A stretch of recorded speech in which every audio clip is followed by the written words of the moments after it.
Next, we're going to hear from an amazing mother and woman who has endured and overcome so many things life presented her way. She will talk about some of her ups and downs and how her participation in literacy ultimately led her to find her purpose in this world, which is a beautiful thing. Joining us today from Flint, Michigan, please welcome LaDelvin Walker.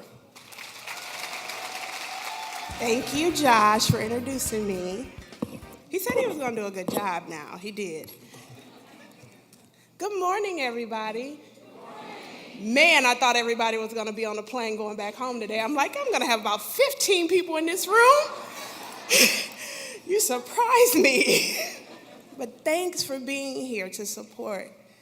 My name is LaDelvin Walker, and I'm honored to stand before you as one of this year's NCFL Conference student speakers. Wow, this is so unreal.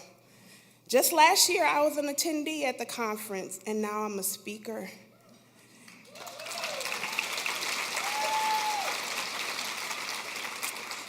Thanks to my service site, the Flint and Genesee Literacy Network, just imagine going into an interview and not only do you get accepted to join the team, but your supervisor also adds, by the way, if you can find childcare in October, you can attend the NCFL National Conference in Tucson, Arizona.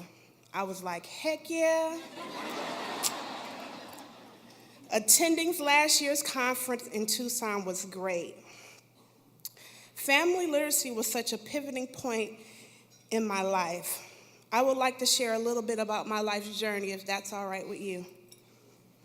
I grew up in a loving two-parent family. My mom was a homemaker with only an 11th grade education, but my dad had a high school diploma and worked for General Motors and supported a family of 5. I was the youngest of the bunch. Looking at my life statistically, I was off to a great start.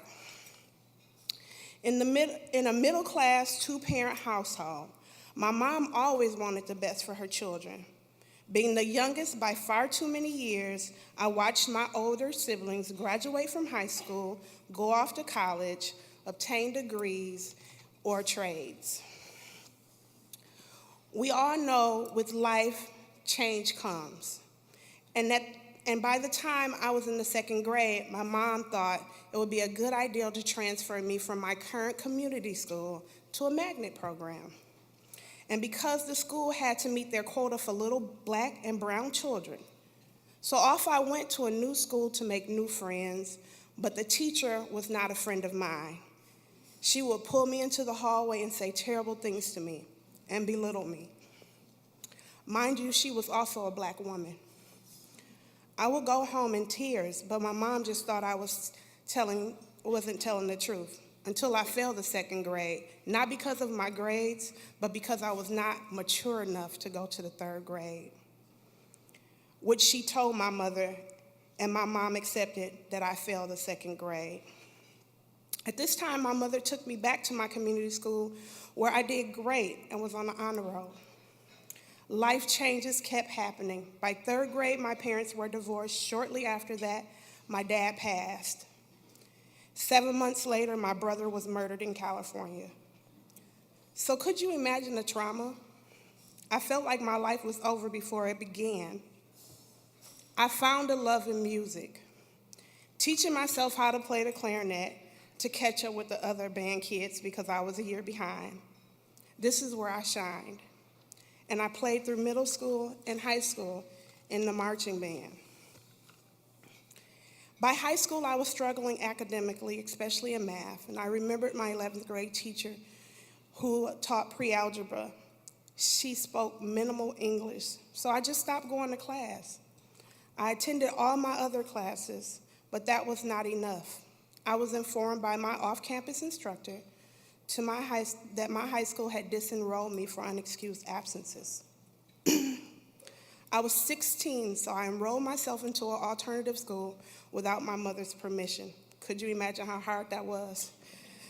She had no clue. I had my own car, so I drove myself to school every single day. I did this for a year. I passed every one of my classes, but I didn't have enough credits to graduate with my class, so I just quit again. I already had a job working at McDonald's, but I wanted to do more. I found love for doing nails, so I went to cosmetology school and became a nail technician. I worked in quite a few salons and made a good living. I ventured out and even became a salon owner. Time passed, and at 29, I got pregnant with Devin, the best thing that ever happened to me. But still, I was a single mom, no high school diploma, no GED, and by that time, my mom was terribly sick. So not only did I have to cut my work hours because of my son, but I had to take care of my mother, who had suffered many strokes. My mom was a foster mother at the time, so I was taking care of my mother's foster kids and my adopted brother, who had severe anger and mental issues. Life became hard for me once again. It was a hard road ahead, but you do what you have to do to survive. With the help of my oldest niece, we cared for my mom and my little brother, both of us single parents and working. My mom never really recovered. Her health declined, and she passed away on December 6, 2007. This date is a symbol of my life because it's not only the day my mother passed away, but it was the day my father was born and the day my parents got married. My mother was my best friend. So now what do?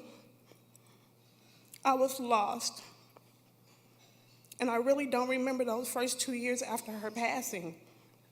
I just knew I had inherited my brother, who was in and out of jail since 14. I had to swallow my pride and for the first time in my life, go get state assistance to take care of my family. For me, I felt as if I had hit rock bottom. I knew that I needed to do something, so I attended night school to obtain my GED. I passed every test except math.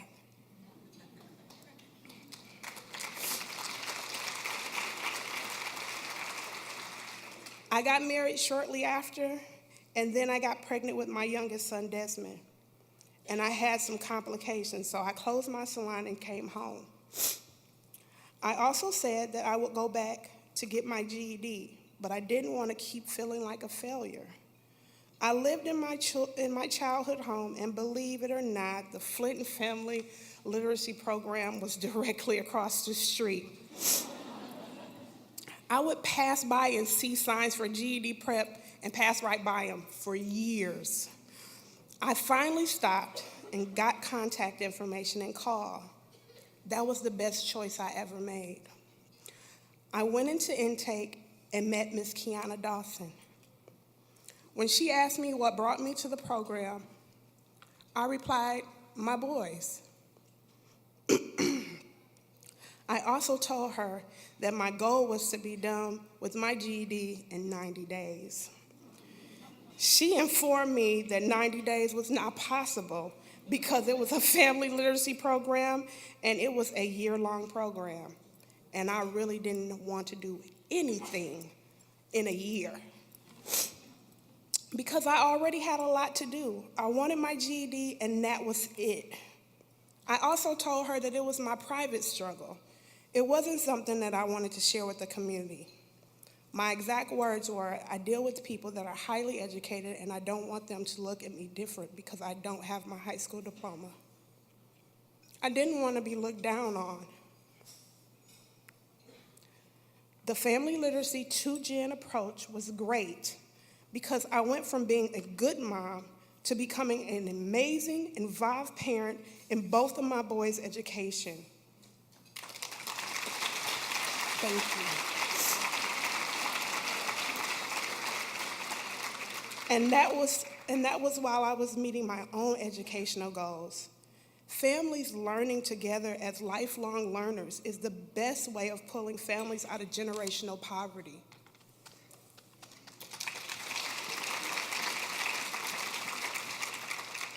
I walked into class with other ladies seeking the same feeling of completion and walked out again with 90% of my tests passed. But guess what I did not pass? Can we all say it together? But I did not feel like a failure. I had a feeling of strength. I spent a year in a family literacy program for not only my GED, but to change my life. I was rewarded with the chance to make something that was such an ugly secret for me a testimony and a lifelong commitment to help others that are struggling with the same issues I struggled with. Belonging to a family literacy program not only gave me a voice, but an extra family. After a year of finding out that I was my child's first and best teacher, I was asked by the Flint and Genesee Literacy Network to join their team as a Flint Recovery Corps member, serving as the two-generational family navigator. I found that my pursuit of education became my purpose, and I'm still working on my GED, and I have only the math to complete. Go figure.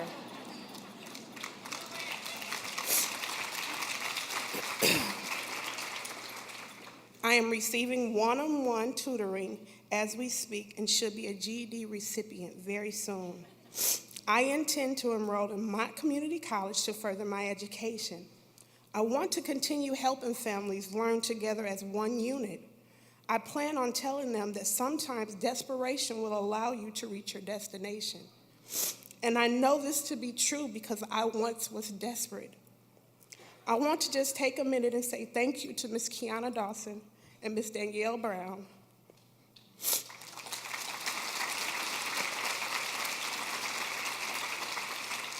for being such exceptional friends and mentoring me.